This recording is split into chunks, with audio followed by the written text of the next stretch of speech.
कौन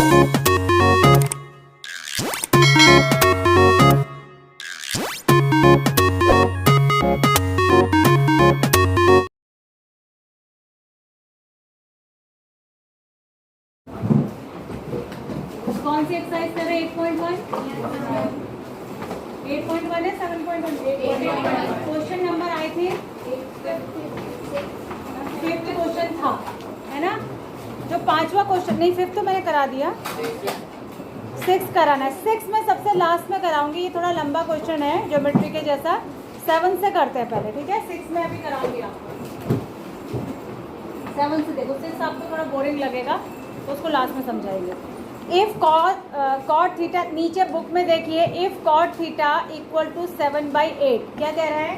cot theta की value कितनी दी है? 7/8। Cot theta equal to 7/8। Cot theta equal to होता क्या है? खड़े हो जाओ। कॉट थीटा किसके बराबर होता है? तुम मुझसे कह रहे हो बीच में जो है, खड़े हो।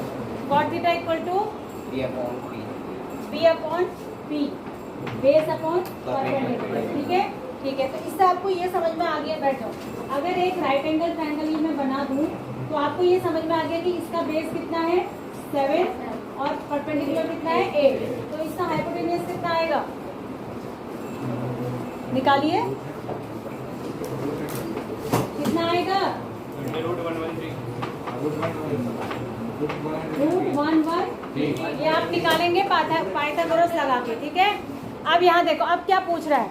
ये कह रहा है अगर ऐसा है तो इवेल्युएट कीजिए। पहले आपको क्या इवेल्युएट करना है? पहला वाला बोलिए। 1 plus sine theta 1 minus sine theta 1 plus cos theta 1 minus cos theta. देखो, इसको करने के बहुत सारे तरीके हैं। आप पहले वैल्यू रख के बाद में भी मल्टीप्लाई कर सकते हैं, या पहले मल्टीप्लाई करके बाद में वैल्यू भी रख सकते हैं, ठीक है? अब यहाँ देखो, पहले हमको चाहिए साइन थीटा और कॉस थीटा, वो तो अभी हमने निकाला नहीं है। तो पहले हम निकालेंगे कि साइन थीटा कितना होगा। बताइए जरा, साइन थीटा कितना होगा? परपेंडिकुलर अपॉन हाइपोटेन्यूज, तो 8/√1/3। और कॉस थीटा कितना होगा? 7/√1/3। होगा या नहीं होगा? अब यहाँ सुनिए बात, इसमें आप फॉर्मूला लगाएंगे अलजेब्रा का। a plus B, a minus B क्या होता है? a square minus B square. तो ये हो जाएगा 1 square minus sine square theta. तो 1 का स्क्वायर तो 1 ही होता है, माइनस, देखो जब हम ट्रिग्नोमेट्री में लिखते हैं तो हम इसको ऐसे नहीं लिखते हैं, साइन थीटा का स्क्वायर नहीं लिखते, हम इसको लिखते हैं साइन स्क्वायर थीटा, ठीक है? ट्रिग्नोमेट्री में ऐसे लिखा जाता है। तो ये हो जाएगा 1 माइनस साइन स्क्वायर थीटा, और नीचे हो जाएगा सेम तरीके से 1 माइनस कॉस स्क्वायर थीटा, ठीक है? तो अब आप इसको कैसे कर लेंगे? 1 माइनस साइन थीटा की जो वैल्यू है ये है, इसका जब हम स्क्वायर करेंगे तो ऊपर तो 8 का स्क्वायर 64 हो जाएगा, और नीचे रूट हट जाएगा 113 हो जाएगा। जब रूट वाले नंबर का स्क्वायर करेंगे तो रूट हट जाएगा। ऐसे ही नीचे हो जाएगा 1 माइनस 7 7 जा 49 अपॉन 113। इसके नीचे 1 मान के और इसके नीचे 1 मान के आप एलसीएम लेंगे, तो ये क्रॉस मल्टीप्लाई हो जाएगा, ये हो जाएगा 113 माइनस 64 अपॉन 113, और नीचे हो जाएगा 113 माइनस 49 अपॉन 113। ये बेस से बेस कैंसिल हो जाएगा, ऊपर बचेगा 49 और नीचे बचेगा 64। ऊपर 49 और नीचे 64, तो आंसर क्या हो जाएगा? 49 अपॉन 64, ठीक है? ऐसे करना है इसको। अगला देख लीजिए, इसी का सेकंड पार्ट। सेकंड पार्ट में वैल्यू यही है, मतलब उसी से रिलेटेड क्वेश्चन है। दूसरा कॉट स्क्वायर थीटा की वैल्यू निकालनी है। भाई कॉट थीटा कितना है? कॉट थीटा कितना है? 7/8। तो कॉट स्क्वायर थीटा कितना हो जाएगा? इसका स्क्वायर 49/64, ठीक है? उसके बाद अगला क्वेश्चन देखिए, क्वेश्चन नंबर 8। यहाँ ध्यान दीजिए, पीछे वाले बच्चों पर मेरी नजर है स्पेसिफिकली। यहाँ देखो लकी परिहार, 8th वाला देखो क्वेश्चन, क्वेश्चन नंबर 8 सेम ही क्वेश्चन है, ऐसा ही है। 3 cot A इक्वल्स टू 4, क्या गिवन है? 3 cot A इक्वल्स टू 4। तो सबसे पहले हम cot A फाइंड आउट कर लेंगे, तो ये हो जाएगा 4/3, और cot A इक्वल्स टू होता है बेस अपॉन परपेंडिकुलर। तो ये यानी बेस 4 हो गया और परपेंडिकुलर हो गया 3, तो ये कितना हो जाएगा? 5। ये हो जाएगा 5, हो जाएगा ना? पाइथागोरस ट्रिपलेट है, 5 हो जाएगा। एग्जाम में मैंने बता दिया, आप निकाल के दिखाएंगे पाइथागोरस लगा के, ठीक है? अब है check whether 1 minus tan square A upon 1 plus tan square A equals to this. पहले आप निकालेंगे 1 minus tan square A over 1 plus tan square A. तो पहले तो आप टेन ए निकालिए, टेन ए इसका अपोजिट ही हो जाएगा, टेन ए हो जाएगा 3/4। टेन ए और कॉट ए एक दूसरे के रेसिप्रोकल होते हैं, तो 1 माइनस टेन स्क्वायर है यानी 1 माइनस टेन ए की जो वैल्यू है उसका स्क्वायर, और यहाँ 1 प्लस टेन ए की जो वैल्यू है उसका स्क्वायर। तो कितना हो जाएगा ये 1 माइनस 9/16 और नीचे हो जाएगा 1 प्लस 9/16। तो ये हो जाएगा ऐसे लेंगे तो 16 माइनस 9/16, 16 प्लस 9/16, 16 से 16 कैंसिल, ये कितना बचेगा 7/25। ये तो हमने एक की वैल्यू निकाल दी। अब ये कह रहा है ये दूसरे वाले के बराबर है या नहीं, तो इक्वल टू के इधर क्या है कॉस स्क्वायर है माइनस साइन स्क्वायर है। तो पहले तो आप यहाँ से कॉस से बताइए क्या होगा, कॉस है बेस अपॉन 4/5 और साइन है क्या होगा 3/5। तो आपको कॉस स्क्वायर है माइनस साइन स्क्वायर है निकालना है, ठीक है ना। तो कॉस स्क्वायर है माइनस साइन स्क्वायर है, कॉस की वैल्यू कितनी है 4/5, तो कॉस स्क्वायर है ये हो जाएगा, साइन स्क्वायर है कितना हो जाएगा ये हो जाएगा, ठीक है। तो कितना हो गया 16/25 माइनस 9/25 इज इक्वल टू 7/25। इक्वल है कि नहीं है, यू विल राइट यस, ठीक है, दोनों इक्वल है। आप दोनों साइड को एक साथ भी सॉल्व कर सकते हो, इधर लिख के और इधर लिख के दोनों साइड सॉल्व करते हो, बीच में इक्वल टू। अगर नीचे इक्वल आ गया तो ठीक है, नहीं है तो नीचे नॉट इक्वल कर देंगे लास्ट कर देंगे, ठीक है। लेकिन मैंने अलग अलग इसलिए किया कि जो चीज़ इक्वल है या नहीं है उसका पता ही नहीं है, तो उसको पहले से इक्वल टू लेकर कैसे लिखेंगे, ठीक है, वो आपको चेक करना है। अगला देखिए 9th question, in triangle ABC, triangle क्या है ABC, ट्राइंगल क्या है ABC ट्राइंगल है, ABC है, राइट एंगल कहाँ पे है B पर, ABC, ठीक है। In triangle ABC right angle at B if tan A equals to 1/√3, tan A की वैल्यू क्या दी है 1/√3, ये होता है परपेंडिकुलर अपॉन बेस, यानी कि परपेंडिकुलर है 1 ये है √2, तो ये हो जाएगा √1 का स्क्वायर प्लस √3 का स्क्वायर, तो यानी हो जाएगा √1 प्लस 3 यानी √4 यानी 2। इसकी वैल्यू कितनी आ गई 2, क्या आया 2 हाइपोटेन्यूस, क्या आया हाइपोटेन्यूस, ठीक है। अब ये क्या पूछ रहा है, find the value of, Lucky Parihar खड़े हो जाओ, तुम रेगुलरली नीचे क्या कर रहे हो, कौन सा, यही क्वेश्चन सॉल्व कर रहे हैं, आई चेक, अभी मैं चेक करूंगी यही क्वेश्चन सॉल्व। देखो अगला sign A cos C plus cos A sign सी, पहले आपको क्या निकालना है sign A cos C plus cos A sign सी, पहले हम इन सब चीजों को निकाल लेंगे। आप देखो साइन ए क्या होगा, ए माने हमको ये वाले एंगल के रिस्पेक्ट में बताना है, परपेंडिकुलर क्या हो जाएगा इसके रिस्पेक्ट में, ये परपेंडिकुलर अपॉन क्या होता है हाइपोटेन्यूस, तो इसकी वैल्यू हो जाएगी √3/2, फिर उसके साथ इन दोनों के बीच में मल्टीप्लाई, cos c क्या होगा cos c बेस ये होगा, ठीक है, तो क्या हो जाएगा √3/2 सेम ही हो जाएगा ये, प्लस cos a क्या हो जाएगा बेस अपॉन बेस ये होगा ना cos a वाले एंगल के लिए 1/2 और sin c भी यही होगा 1/2, ठीक है। तो ये कितना होगा √3 × √3 कितना होता है 3 और 2 × 2 4 प्लस ये हो जाएगा 1/4, 3 और 1 प्लस हो गया 4/4, ठीक है, समझ आया। इसका सेकंड पार्ट आप स्वयं कर लेंगे अपने कर गमलों से, सेकंड पार्ट सेम है बस बीच में माइनस ही है। अगला देखो क्वेश्चन नंबर 10 भी मैं बाद में बताऊंगी, अभी 10 को भी छोड़ दीजिए, ये सब ज्योमेट्री वाले क्वेश्चन है। अगला देखो 11th क्वेश्चन, 11th क्वेश्चन देखो, question number 11, state whether the following are true और false, justify your answer. True false तो आप आंसर शीट से देख कर भी लिख लेंगे, पर आपको ये पता होना चाहिए कि ट्रू है तो ट्रू क्यों है और फॉल्स है तो फॉल्स क्यों है।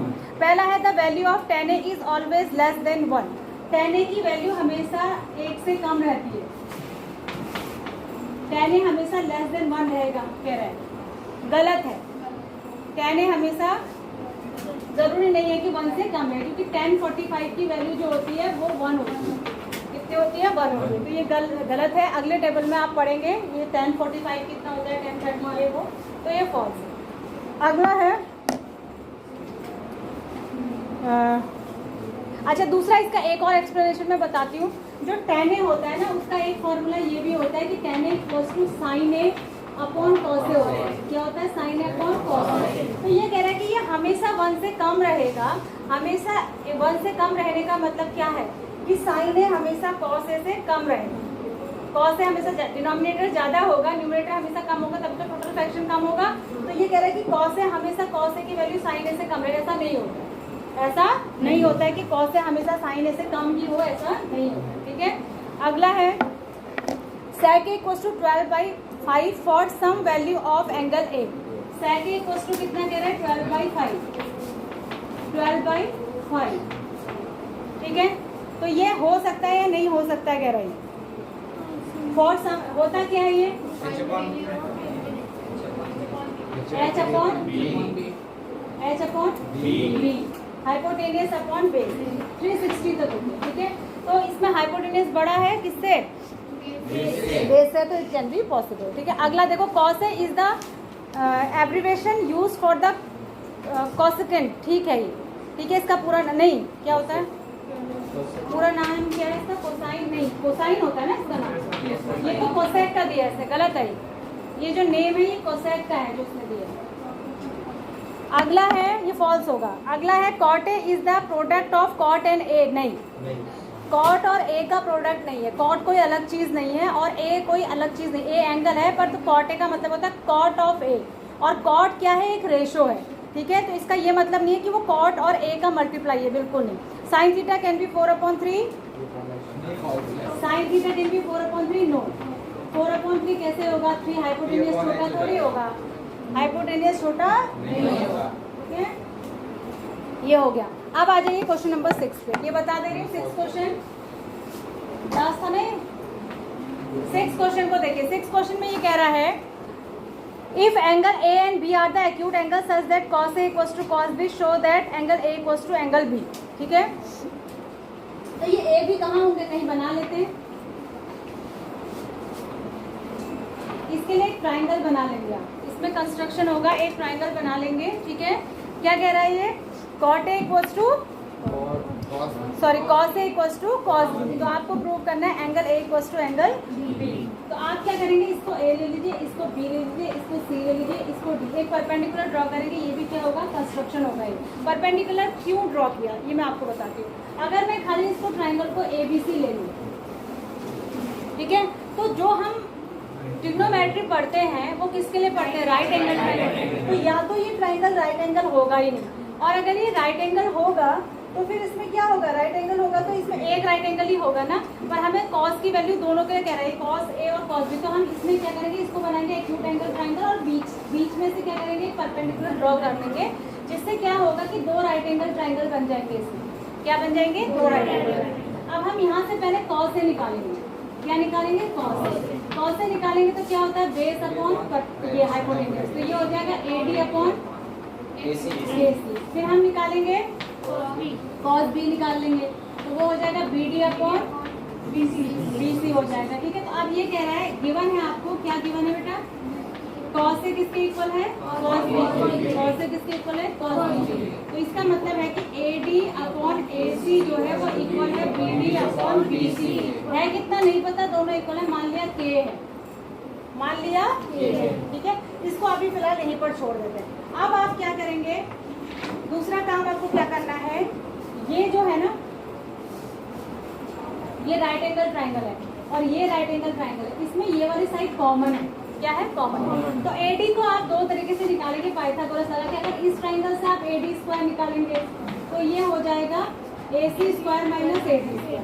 क्या हो जाएगा? AC square minus AD square. और इधर से आप निकालेंगे तो क्या होगा?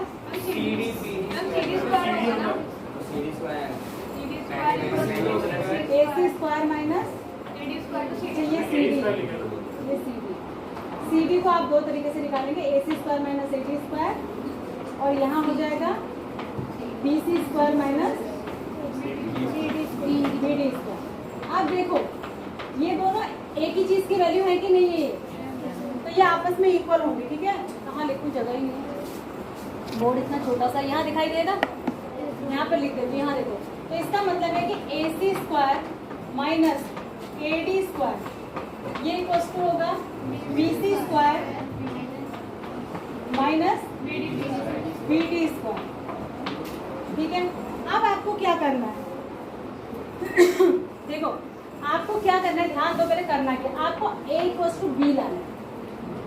ये तभी पॉसिबल है जब AC इक्वल्स टू क्या आ जाएगा, AC इक्वल्स टू क्या आ जाएगा, sorry BC, AC equals to क्या आ जाएगा BC। अगर AC इक्वल्स टू BC आ गए तो angle opposite to the equal sides are equal. तो अब हमें AC इक्वल्स टू BC कैसे लाना है, AC इक्वल्स टू BC कैसे लाना है। देखो AC इसमें है, BC भी इसमें है, लेकिन जो AD है और जो BD है इनको चेंज करना पड़ेगा। AD और BD को क्या कैसे चेंज करेंगे, इसका यूज करके, किसका यूज करके चेंज करेंगे, इसका यूज करके। क्या करेंगे, AD की जगह क्या लिख देंगे, AD इक्वल्स टू क्या हो जाएगा KAC, K इंटू AC। अब देखो ना ये तीनों आपस में इक्वल है, तो एक बार आप इसको इसके इक्वल करोगे, एक बार इसको भी इसके इक्वल रखोगे। तो जब इसको इसके इक्वल रखोगे K के, तो AD इक्वल्स टू आ जाएगा KAC, और जब दूसरे को रखोगे तो BD इक्वल्स टू आ जाएगा KBC। ठीक है, तो हम क्या करेंगे, AC स्क्वायर माइनस यहाँ AD की जगह क्या लिखोगे KAC स्क्वायर, तो ये हो जाएगा K स्क्वायर AC स्क्वायर हो जाएगा। BC स्क्वायर की जगह क्या रखना है, BC ही रखना है, ये तो हमको चाहिए, और इसकी जगह क्या हो जाएगा K square BC square BC square. ठीक है, K स्क्वायर BC स्क्वायर। अब कैसे होगा, हमें लाना है AC स्क्वायर को BC स्क्वायर के बराबर।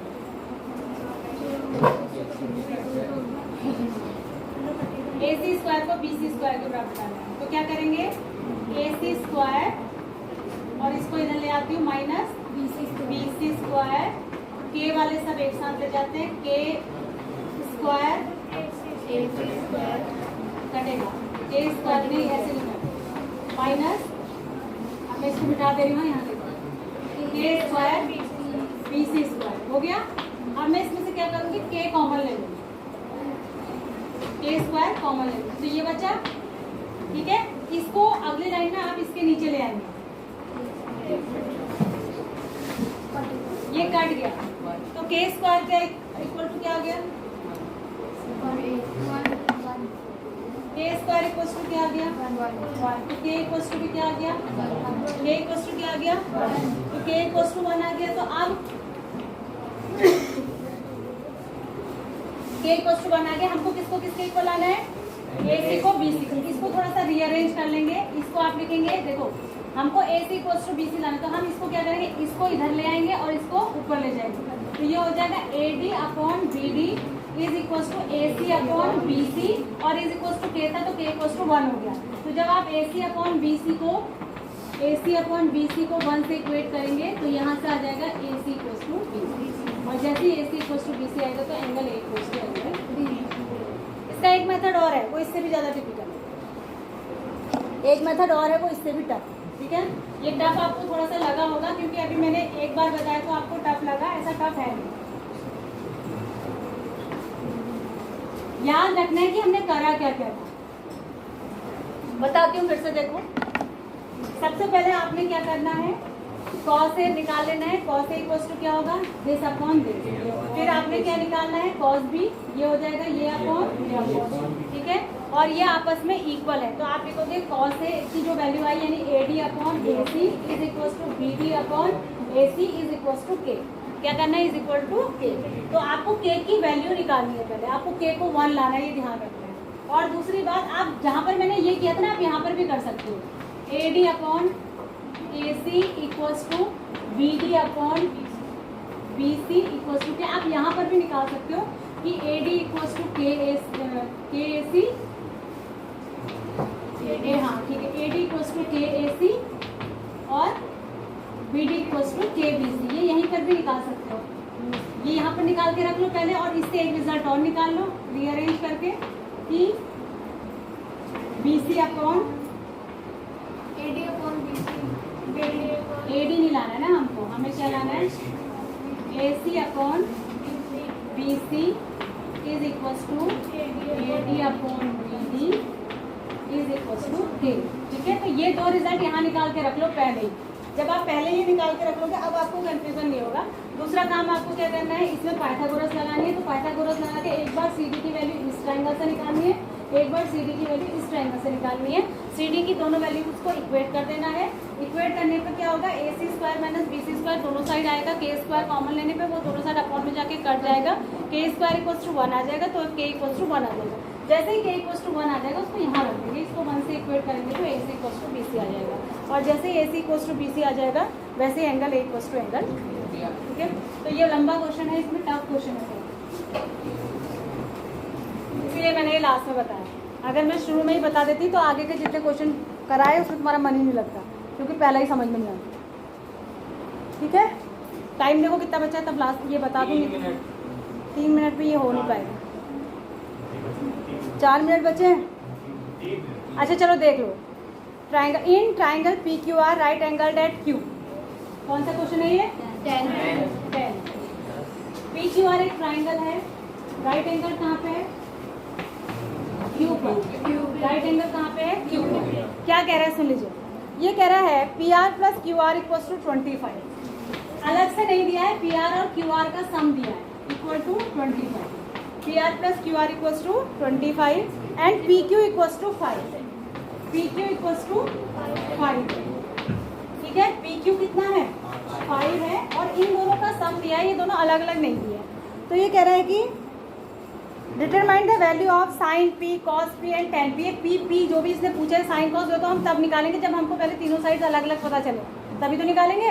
तो हम अलग अलग कैसे पता करेंगे? पाइथागोरस लगा देंगे। क्या लगाएंगे? पाइथागोरस। लगाइए पाइथागोरस। PR का जो स्क्वायर होगा ये इक्वल टू क्या होगा?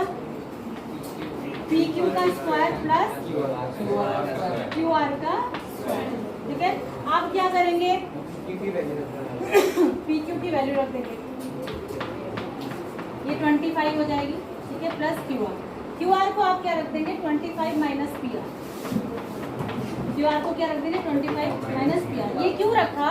क्योंकि पूरी इक्वेशन एक ही वेरिएबल में बनेगी तभी तो उसकी वैल्यू निकलेगी। तो पूरी इक्वेशन PR में होगी तो PR की वैल्यू इससे निकल जाएगी। तो कितना हो जाएगा? PR square is equal to 25 A plus B whole square खोलो, ये हो जाएगा 625 plus PR square minus 50 PR। ठीक है, यही होगा। PR स्क्वायर से PR स्क्वायर कट जाए, कटना ही चाहिए। क्वाड्रेटिक इक्वेशन नहीं बननी चाहिए, लीनियर इक्वेशन बननी चाहिए, तभी तो सिंगल की वैल्यू निकलेगी। तो ये 25 और 625 कितना हो गया? 650। तो PR 50 PR इक्वल्स टू 650। तो PR इक्वल्स टू कितना हो जाएगा? 650 अपॉन 50। कितना आया?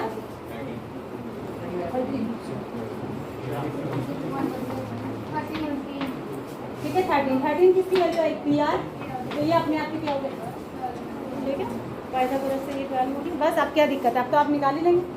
साइन P निकाल लेंगे, कॉस P निकाल लेंगे और टेन P निकाल लेंगे। ये दो क्वेश्चन बहुत इंपॉर्टेंट, इनको लिख लीजिए, अलग तरीके के हैं। क्वेश्चन नंबर 6 और क्वेश्चन नंबर 10। ये इतना टफ नहीं है 10th क्वेश्चन, लेकिन क्वेश्चन नंबर 6 टफ है। हालांकि CBSE ये कह रहा है कि जो भी टिपिकल टाइप के क्वेश्चन है वो आपके अब नहीं आएंगे, पर ये एक्सरसाइज आपकी आएगी। तो हम अपने मन से ये इंटरप्रिटेशन नहीं निकाल सकते कि ये 2 क्वेश्चन नहीं आएंगे। ठीक है, तो क्योंकि एक्सरसाइज पूरी आएगी तो ये भी आएगा ही आएगा। ठीक है, आज के लिए इतना बहुत है मेरे हिसाब से। इसमें भी मैम